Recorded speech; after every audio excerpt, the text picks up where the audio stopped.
Өркениетке құлаш ұрған елдің өрісі білімді де білікті ұрпақпен кеңеймек. Ондай білімді де талантты, дарынды өрендерден Түпқараған ауданы кенде емес. Өткен оқу жылын ауданның оқушылары нәтижелі табыстарымен, қуаныш сыйлар жеңістіктермен аяқтады. Аудандағы дарын қосымша білім орталығы осындай озық ойлы білімді шәкірттері екшейтін, сынға салатын, бабын байқайтын, облыстық республикалық бәйгеге қатысатын орта. Дарын орталығы аудандағы 9 мектептегі 6950 оқушы арасында 99 шара ұйымдастырылды. Оған 3560 оқушы қатысты. Барлығы өткізілген іс-шараларға қатысқан оқушылар аудан мектептері оқушыларының 51%-ын құрайды. Қандай да бір ұйымдастырылған іс-шарадан біздің Түпқараған ауданы қалыс қалған емес. Соған сай жүлдесіз де қалған емес. Оқу жылы басталғанда ұйымдастырылған өзін-өзі тану пәні олимпиадасынан дараланып, облыстық кезеңде білімдерін дәлелдеген Форт Шевченко мектеп-интернатының оқушысы Жәмелов Мейрамбек пен Ақшұқыр мектеп-лицейінің оқушысы Жәнібек қызы Қаламқас республикалық кезеңде жүлделі 2-ші орындарға ие болды. Өңірлік президент олимпиадасының республикалық кезеңіне ауданымыздан 3 оқушы қатысты. Нәтижесінде Маршал Абдықалықов мектеп гимназиясы оқушылары Бүркітәлиев Айберік пен Жаңбырбай Сағындық бақ сынап қайтса, Ақшұқыр мектеп-лицейінің 11-ші сынып оқушысы Қиса Медина жүлделі 3-ші орында қанжығаға байлады. Биылғы оқу жылында жас ғалымдарымыздан 116 оқушы аудандық кезеңде 86 жобаны қорғады. Облыстық кезеңде тек қана 19 оқушы ғана аттанса, бірінші орынмен марапатталған 5 жұмыс республикалық кезеңге жолдама алды. Нәтиже: Маршал Абдықалықов мектеп гимназиясының оқушылары Дүйсекенова Арай алтын медаль, Жолбай Раушан мен Өтешева Іңкар, Ақшұқыр мектеп-лицейінің оқушысы Ерланұлы Ерхан күміс медальдарға ие болды. Ал Ақшұқыр мектеп-лицейінен жолданған 11-ші сынып оқушылары Бегежанова Гүлназ, Қайырова Камила, Орынбай Диана, Көкенова Мәншік, Санақова Гүлнұр қола медаль иеленіп қайтты. Оқу жылы ішінде ұйымдастырылған Байқоңыр қаласында өткен ғылым әлемін ашамыз атты халықаралық ғылыми жобалар конкурсында бақ сынаған Ақшұқыр мектеп-лицейінің оқушысы Санақова Гүлнұр жүлделі 3-ші орынға, Алматы қаласында өткен Жолдасбеков атындағы математика және жобалау конкурсында осы оқу орнының 11-ші сынып оқушылары Орынғали Диана мен Ерланұлы Ерхан жүлделі 2-ші орынға ие болды.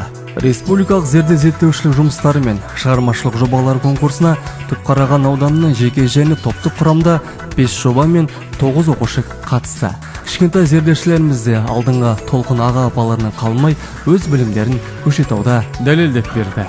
Нәтижесінде Ақшұқыр мектеп-лицейінің оқушылары Таңатар Думанбек, Әлімбай Рамазан 1-ші орынмен, Ермек қызы Аягөз, Жәнібек қызы Қаламқас 2-ші орынмен, Серғали Назерке Умаров Бегарыз 3-ші орынмен, Маршал Абдықалықов мектеп гимназиясының оқушысы Көкенова Аружан 2-ші орынмен, және де Форт Шевченко мектеп интернатының оқушысы Қуанышқали Али Асқар және Жало Мыңбаев мектеп гимназиясының оқушысы Құдайберген Нұрдәулет 3-ші орынмен марапатталды. Жалпы білім беретін пәндерден өтетін пәндік олимпиадаға аудан оқушыларының қатысы жылдан жылға өсіп келеді. Егер 2006 жылы Түпқараған ауданының облыстық пәндік олимпиада жұмысына 24 оқушы қатысып, 2-ақ жүлдегер танылса, орталық іске қосылған 2011 жылы 44 оқушы қатысып, жеңімпаз 14 оқушы болған. Ал бүгінгі күні оқушы саны 68-ге, жүлделі орын жеңімпаздың саны 23-ге жетті.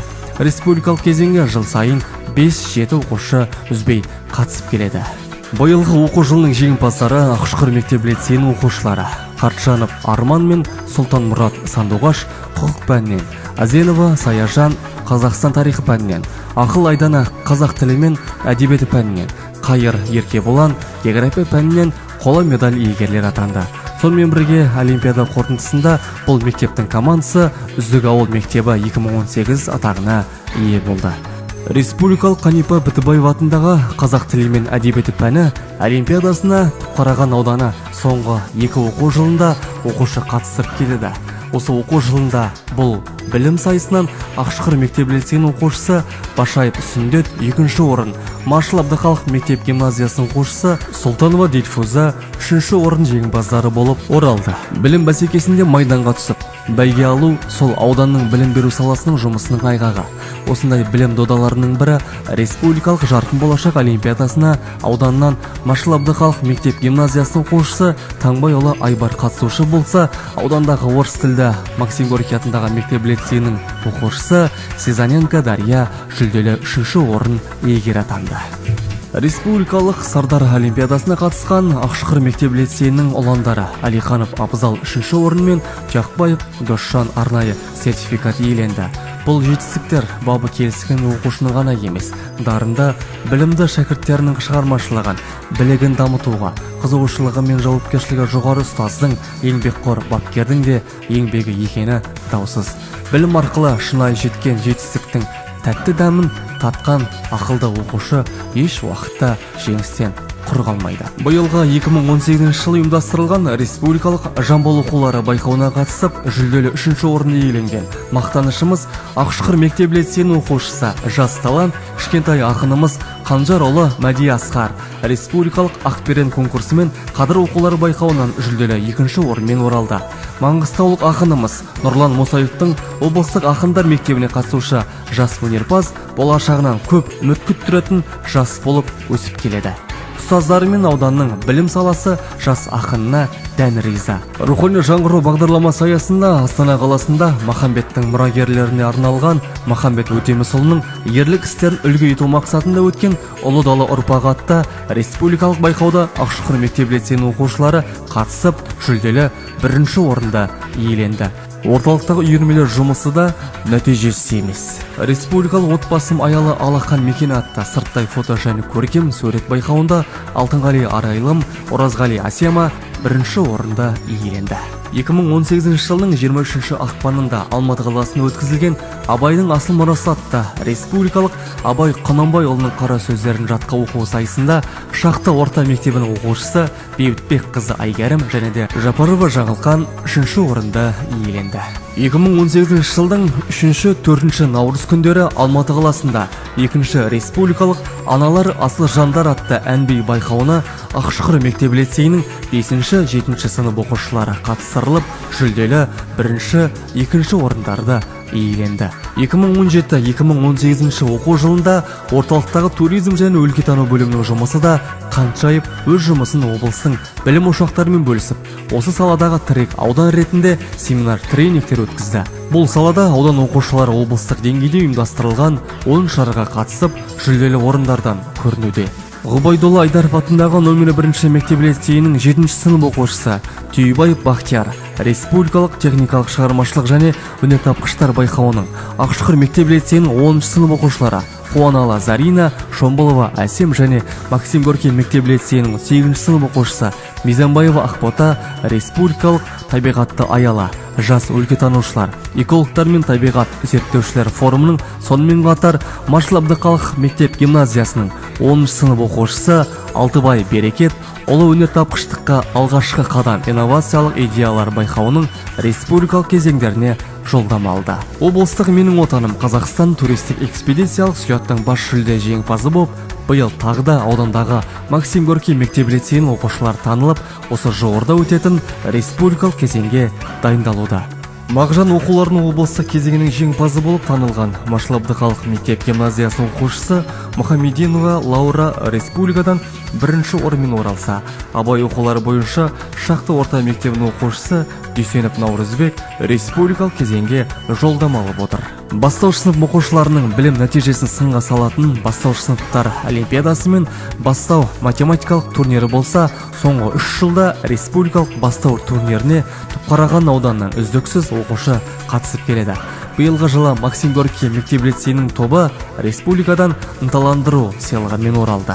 Білімнің маңызы жылдан жылға артып келе жатқан заманда білімді оқушы жолда қалмайды. Әсіресе жаңа форматтағы білім мазмұнында робототехника мен туризмнің де алатын орны зор. Қарағанды қаласында өткен Роболан 2018 халықаралық робототехника фестиваліне Машыл Абдықалықов атындағы мектеп гимназиясының үздіктері қатысып бақтарын сынаса, республикалық робототехника сайысында Форт Шевченко мектеп-интернатының оқушылар тобы жүлделі 3-ші орын иеленді. Сонымен 2017-2018 оқу жылында Түпқараған ауданының 48 оқушысы республикалық кезеңдерді бақ сынады. Оның ішінде білім додасында 16 оқушы, республикалық және халықаралық ғылыми жобалар конкурсында 19 оқушы, тақырыптық сайыстарға 4 оқушы қатысты. Алдымызда тағы 10 оқушы республикалық Менің отаным Қазақстан слетына, 1 оқушы Абай оқулар конкурсына қатыспақшы.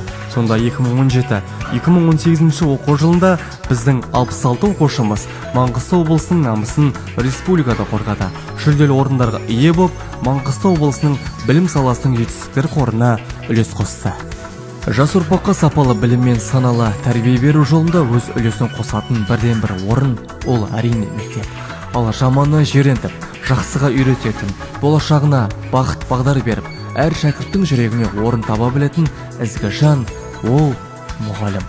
Мұғалім қандай болса, мектеп те сондай болмақшы деген Ахмет Байтұрсыновтың дана сөзі бекерге айтылмаса керек. Өйткені мұғалім шәкірттердің көз салып қарайтын мектептегі айнасы.